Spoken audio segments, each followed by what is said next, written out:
Avez-vous déjà observé comment l'estime des autres semble ne s'éveiller qu'à la faveur de votre disparition? Avez-vous remarqué à quel point votre disponibilité constante coïncide précisément avec une invisibilité accrue? C'est un fait. Carl Jung avait déjà disserté sur le pouvoir transformateur de l'absence et sur la façon dont notre présence ininterrompue peut se révéler être l'un des plus grands ennemis de notre propre identité. Si vous vous êtes déjà senti invisible pour avoir trop donné, ou si vous vous êtes surpris, las, de n'être jamais une priorité, restez avec moi jusqu'à la fin. Et si cela résonne en vous, abonnez-vous dès à présent à la chaîne, afin de ne pas manquer les prochaines parties de cette analyse approfondie de la présence, de l'absence et de l'auto-sabotage, selon Jung. Allons-y ensemble. Introduction et contexte. La présence est un cadeau, mais l'absence peut constituer une révolution. Nous évoluons dans une ère où la disponibilité intégrale se trouve indûment assimilée à la valeur, à l'affection et à la loyauté. On nous inculque l'idée que se rendre constamment accessible aux autres, que ce soit dans le cadre professionnel, familial ou relationnel, est une vertu. Seulement, personne ne s'attarde sur le coût psychologique que cela implique. Carl Gustav Jung, psychiatre suisse et l'un des pères fondateurs de la psychologie des profondeurs, fut parmi les premiers à défier ce mythe. Selon lui, le processus d'individuation, le cheminement vers l'authenticité, vers la réalisation de soi, requiert d'appréhender la puissance de la limite, de l'absence, de la retraite stratégique. Dans cette vidéo, nous allons disséquer la pensée de Jung concernant l'excès de disponibilité. Nous allons appréhender comment le « oui » systématique peut constituer une fuite de soi, une manière d'esquiver la confrontation avec nos propres besoins. Et fondamentalement, nous allons découvrir comment le simple fait de se rendre moins accessible peut transformer radicalement votre estime de soi, votre énergie et la façon dont le monde vous perçoit. Préparez-vous à contempler votre propre récit sous un nouveau jour. Point de formule magique ici, mais une introspection abyssale et l'inconfort indispensable, arrimés aux conceptions jungiennes de l'ombre, des limites, de l'individuation et du paradoxe de la présence. Définition du concept central. Que signifie cesser d'être disponible? Il ne s'agit pas de se muer en ermite, de s'évanouir du monde ou d'adopter une posture d'indifférence. Il s'agit de reconnaître que votre présence a de la valeur et que l'excès de disponibilité tend à diluer cette valeur, tant pour autrui que pour vous-même. Jung soutenait que, lorsque l'individu est constamment disponible, il devient prévisible, évident. Or, ce qui est évident dans l'expérience humaine est promptement oublié ou sous-estimé. Dans la pratique, nous vivons le paradoxe suivant. Plus vous vous donnez, moins les gens perçoivent votre réelle valeur. Derrière cette conduite se dissimule une quête inconsciente d'approbation, la crainte de l'abandon et une profonde appréhension à se confronter à sa propre solitude. Jung avait souligné que bon nombre de nos actions en faveur d'autrui, y compris cette disponibilité excessive, servent fréquemment à éviter de faire face à nos propres vacuités. Le concept d'absence transformatrice repose sur l'idée que le retrait, lorsqu'il est pratiqué consciemment, n'est pas égoïsme, mais un acte de respect de soi et des autres. C'est le commencement d'un processus d'individuation au cours duquel nous apprenons à dire non, à établir des limites et, finalement, à investir notre propre espace intérieur. Pourquoi cela vous concerne-t-il? Si vous avez l'impression que votre énergie s'amenuise constamment, que l'on ne se souvient de vous qu'en cas de besoin, ou que votre « oui » a perdu sa valeur, il est possible que vous viviez précisément le dilemme jungien de la disponibilité. Cela affecte non seulement votre santé mentale, votre estime de soi et votre autonomie, mais également la qualité de vos relations. Et, ce qui est peut-être plus important, cela vous empêche de découvrir qui vous êtes réellement, sans le fardeau du regard et des besoins d'autrui. Dans les prochaines vidéos, nous allons nous pencher sur cette problématique en explorant les rouages psychologiques de ce schéma comportemental, des exemples concrets tirés du quotidien, ses conséquences et des pistes d'action concrètes pour amorcer un changement de paradigme. Si vous vous reconnaissez dans ces propos, partagez cette vidéo sans tarder avec une personne qui a besoin de l'entendre et n'oubliez pas de vous abonner pour ne rien manquer du développement complet. Dans le prochain chapitre, nous décortiquerons la manière dont ce mécanisme s'implante dans l'esprit et comment vous pouvez commencer à le discerner en vous-même. À très bientôt. Approfondissement du concept clé. La puissance de l'absence dans la psychologie jungienne. Ayant maintenant cerné le concept de disponibilité et la manière dont il peut diluer notre identité, il est temps de plonger plus avant dans la psychologie de Jung pour saisir comment l'absence ou l'acte de retrait stratégique est intrinsèquement lié au processus d'individuation. Jung considérait la psyché humaine comme une entité complexe, segmentée en une multitude de forces rivalisant pour capter notre attention et notre énergie. L'une des forces primordiales, selon lui, résidait dans l'inconscient, où se niche ce qu'il nommait l'ombre, ces facettes de nous-mêmes que nous rejetons, que nous refoulons ou que nous répugnons à affronter. L'ombre est, en quelque sorte, le reflet de tout ce que nous répugnons à reconnaître ou à affronter dans notre existence, qu'il s'agisse de traumatismes, de craintes ou de désirs inassouvis. Lorsque nous nous montrons excessivement empressés envers autrui, nous nous soustrayons bien souvent à cette ombre, tentant de combler le vide intérieur par l'approbation d'autrui.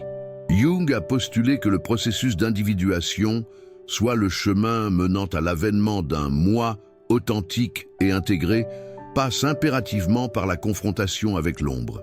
Cela implique une retraite, une éclipse temporaire de tout ce qui nous disperse, afin que nous puissions sonder notre intériorité et discerner qui nous sommes au-delà des attentes d'autrui. Cette retraite n'est pas seulement physique, mais également mentale et émotionnelle.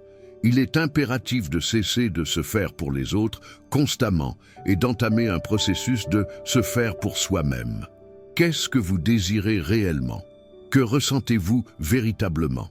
L'absence, dans cette optique, ne constitue pas un abandon des autres, mais une manière de rediriger l'énergie vers l'introspection et la guérison.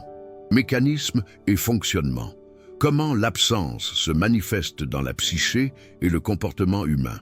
Maintenant que nous avons appréhendé le concept fondamental, explorons la manière dont l'absence se décline au sein des mécanismes psychologiques et se reflète dans le comportement humain. Jung évoquait les archétypes, ces images et figures qui peuplent l'inconscient collectif. Ces archétypes, tels que le héros, l'ombre, le sage, parmi d'autres, ne sont pas de simples concepts abstraits, mais des forces actives au sein de nous. Ils influencent nos choix, nos peurs et nos actions. Lorsque nous évoquons l'absence, l'une des figures les plus prééminentes dans le domaine de la psychologie jungienne est l'archétype de l'anima, animus, qui incarne la composante féminine ou masculine latente en chacun de nous. Cet archétype nous somme d'intégrer nos caractéristiques occultées, celles qui nous font défaut ou que nous récusons. L'animus, chez l'homme, ou l'anima, chez la femme, se présente comme des manifestations de ce qui échappe à notre perception, mais qui requiert une reconnaissance pour aspirer à l'intégrité. L'absence, dès lors, se profile comme une opportunité d'intégrer ces archétypes, de confronter l'ombre et de permettre à la psyché de cicatriser et de s'épanouir.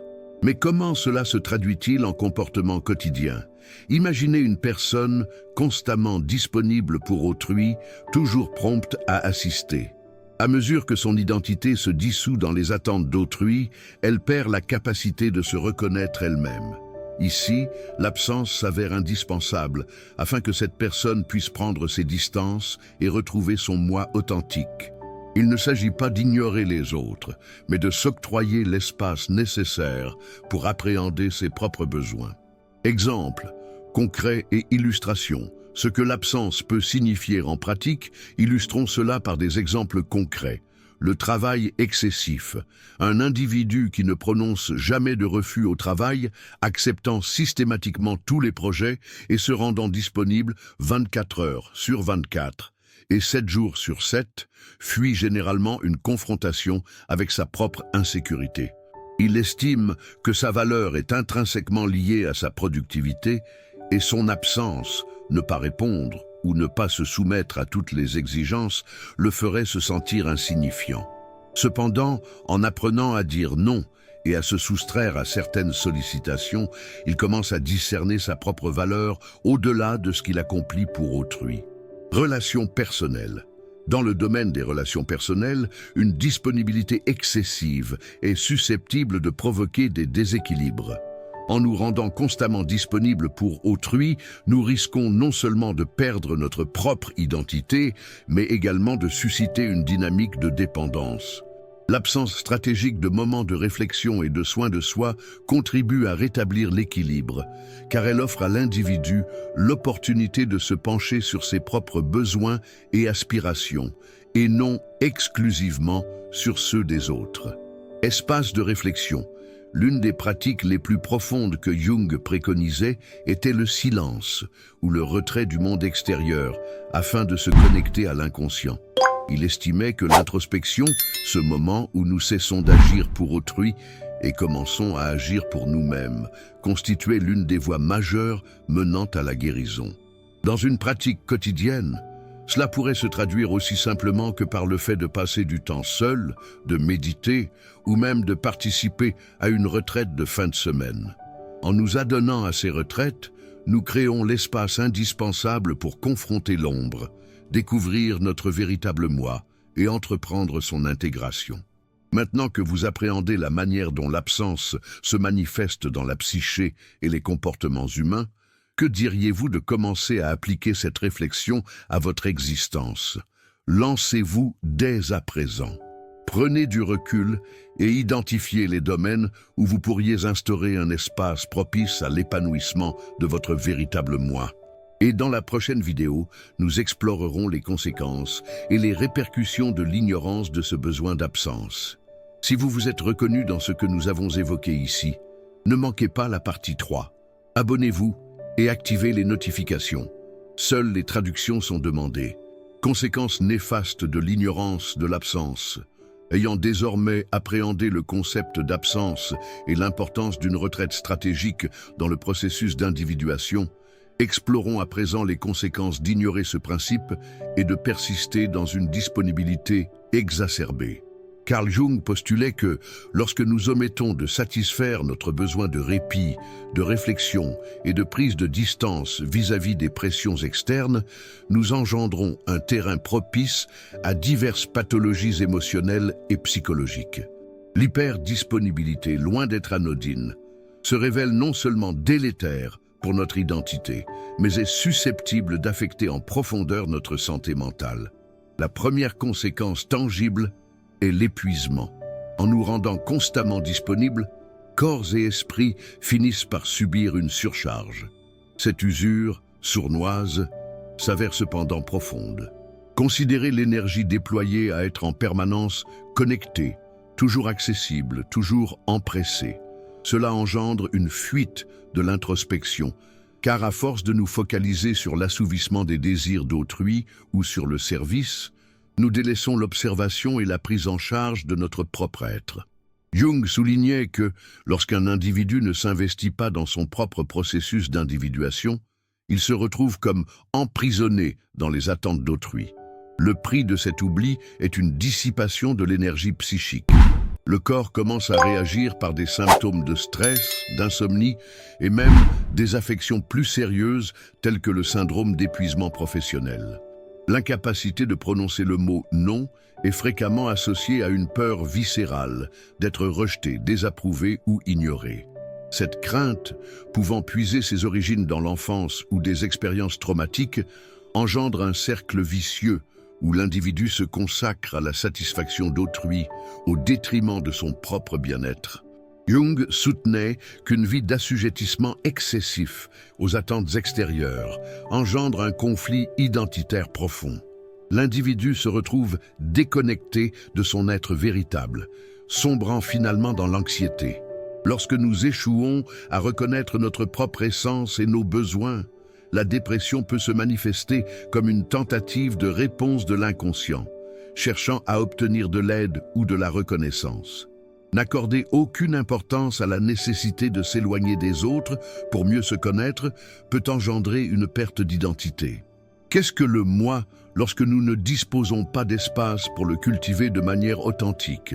Dans son ouvrage « Souvenirs, rêves et réflexions », Jung décrit comment les périodes de silence et d'introspection sont essentielles au processus d'individuation. Lorsque nous nous absentons, nous nous autorisons à être qui nous sommes véritablement, sans les masques et les camouflages que nous endossons pour plaire aux autres. La perte d'identité peut également se manifester dans les relations.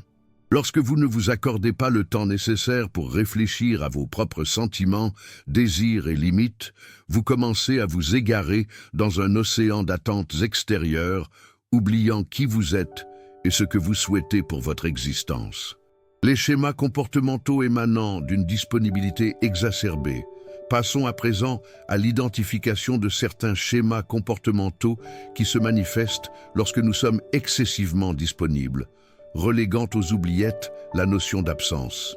1. Codépendance. La codépendance constitue l'une des dynamiques relationnelles les plus prévalentes, caractérisée par une propension constante à se dévouer à autrui. Elle se définit comme un comportement dysfonctionnel où un individu s'en remet émotionnellement à un autre pour nourrir son bien-être personnel. L'individu codépendant perçoit son identité comme inextricablement liée à celle de l'autre et, en conséquence, se trouve dans l'incapacité d'établir des limites personnelles. Cela peut se manifester dans les relations amicales, familiales ou, plus particulièrement, dans le contexte amoureux. L'individu codépendant ignore ses propres désirs, mais éprouve un besoin impérieux de l'approbation d'autrui pour se sentir légitime. 2. Manque de délimitation. Un autre schéma comportemental réside dans l'absence de limites. Lorsque nous hésitons à opposer un non catégorique, nous en venons à internaliser les sollicitations extérieures comme si elles émanaient de nous-mêmes. Ce comportement peut engendrer frustration et ressentiment, car, à un moment donné, nous nous retrouvons accablés et dans l'incapacité de satisfaire nos propres besoins. L'absence de limites engendre également des relations dysfonctionnelles, où la communication fait défaut et le respect mutuel est entamé. Lorsque l'on omet de poser des bornes, on s'efface au second plan, et autrui peut en venir à tenir notre disponibilité pour acquise, la dénuant de toute valeur. 3. Quête incessante d'approbation. La recherche effrénée de l'assentiment d'autrui découle directement de l'absence de limites personnelles. Jung affirmait que l'individu qui s'immolait constamment pour les autres finissait par perdre son âme. Il cessait d'être authentique, se transformant en un simple masque destiné à satisfaire les attentes d'autrui. Ce comportement est éminemment délétère, car l'individu en vient à forger un faux moi, un moi social, façonné par la soif de plaire et d'être accepté. In fine, la personne se retrouve aliénée de sa véritable essence, ce qui peut engendrer un sentiment de vide abyssal et d'absence de dessein. Impact sur la société. Comment l'absence influence les dynamiques sociales? En ce qui concerne les dynamiques sociales au sens large, l'absence joue également un rôle prépondérant. Si d'une part, la disponibilité constante est perçue comme une vertu, d'autre part, elle peut s'avérer liée à un système d'exploitation. Nous évoluons au sein d'une société où les exigences professionnelles et les interactions sociales réclament une disponibilité ininterrompue. Le monde contemporain valorise l'hyperconnectivité, la réactivité instantanée et la prise en charge immédiate. Cette réalité, néanmoins, a engendré une forme d'épuisement collectif, ce qui était censé constituer un avantage de la technologie et des communications a fini par provoquer une surcharge émotionnelle et psychologique. Seul le texte traduit. La culture de la disponibilité permanente sape la capacité des individus à se retirer pour réfléchir et renouer avec leur essence. L'espace d'absence, pourtant essentiel au bien-être psychologique, est devenu une exception dans une société qui privilégie la productivité à tout prix. Un autre impact social d'envergure réside dans la superficialité des relations. Faute de temps pour s'accorder de la distance, les individus se retrouvent englués dans des rapports éphémères, dénué de profondeur.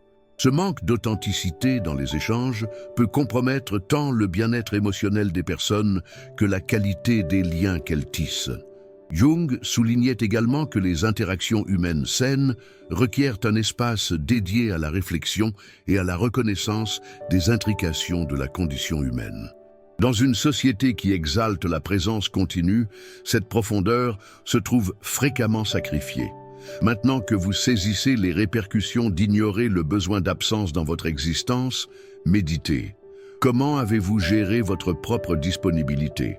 Si vous vous êtes reconnu dans ces schémas, la prochaine vidéo abordera la manière d'intégrer l'absence de façon saine et d'amorcer une modification de ses habitudes comportementales. Ne manquez pas la partie 4. Et si vous êtes prêt à entamer cette transformation, abonnez-vous à la chaîne et activez les notifications.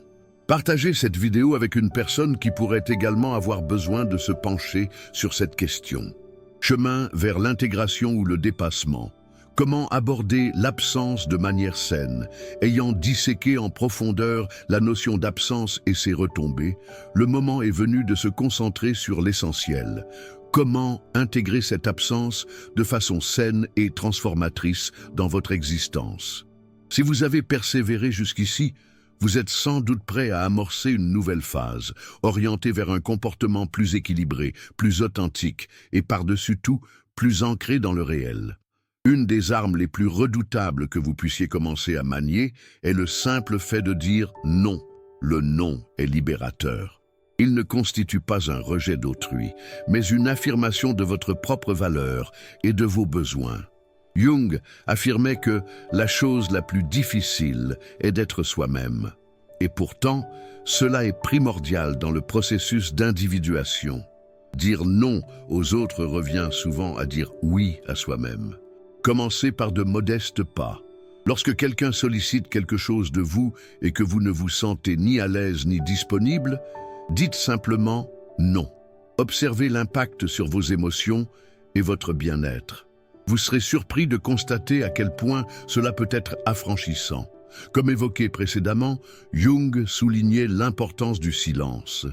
Point n'est besoin d'une retraite spirituelle de plusieurs semaines, à moins que vous ne le souhaitiez. Mais ménager de brefs instants de recueillement dans votre quotidien peut s'avérer déterminant. Cela peut se résumer à une simple promenade silencieuse, 15 minutes de méditation matinale, ou même à passer un moment seul, loin de toute sollicitation numérique. Ces moments sont primordiaux pour vous reconnecter à votre intériorité. Ils ne constituent nullement une perte de temps, mais bien une manière de consacrer du temps à la découverte de vos propres besoins et aspirations. Ainsi que Jung le préconisait, l'introspection vous permet de vous connaître plus profondément et partant, d'opérer des choix en adéquation avec votre véritable essence. Créer et préserver des limites saines constitue l'un des défis majeurs auxquels nous sommes confrontés, en particulier dans une société qui nous incite à être constamment disponibles. Commencez par identifier les sphères de votre existence où vos barrières sont les plus perméables. Éprouvez-vous des difficultés à prononcer le mot « non » au travail, dans vos relations personnelles? Déceler ces zones de vulnérabilité est le premier pas pour amorcer des changements significatifs. Jung évoquait le concept d'individuation, qui représente le processus d'intégration des divers aspects de notre psyché afin de devenir plus authentique. Cela implique inévitablement d'apprendre à fixer des limites afin de préserver votre énergie, votre temps et votre santé mentale. Un des enseignements majeurs de Jung réside dans la quête du centre, notre essence la plus pure et authentique. Cela implique que, lorsque vous vous retirez pour méditer, pour vous ressourcer, vous prenez conscience, en fin de compte, que vous êtes le seul artisan de votre propre bonheur et équilibre.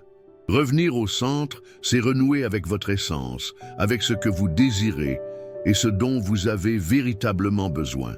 Peu importe les attentes d'autrui à votre égard. Ce qui compte, c'est ce que vous attendez de vous-même. Lorsque vous commencez à vous isoler de manière saine, vous réalisez qu'au lieu de perdre, vous gagnez en lucidité, en temps, en détermination. À présent que nous avons exploré le périple allant de la disponibilité et de l'assentiment à la voie du refus et de l'absence, je vous invite à une introspection. Que désirez-vous véritablement pour votre existence? Il ne s'agit en aucun cas d'égoïsme ou d'indifférence envers autrui. Il s'agit plutôt de respecter vos propres besoins afin de pouvoir offrir aux autres une version plus saine, plus authentique et plus équilibrée de votre personne. En commençant à pratiquer l'absence de manière consciente, non seulement vous vous renforcez, mais vous établissez également des relations plus profondes et plus sincères, qui ne sont pas tributaires de votre constante disponibilité pour que vous vous sentiez valorisé. Alors, mon invitation est la suivante. Commencez à agir dès maintenant. Initiez-vous par de subtiles modifications en aménageant des instants de silence, d'introspection et de respect de soi. Si vous avez amorcé l'application de ces principes, veuillez partager dans les commentaires le ressenti de votre expérience et les révélations que vous faites sur vous-même. Je serais enchanté de connaître l'impact de ce périple sur votre existence.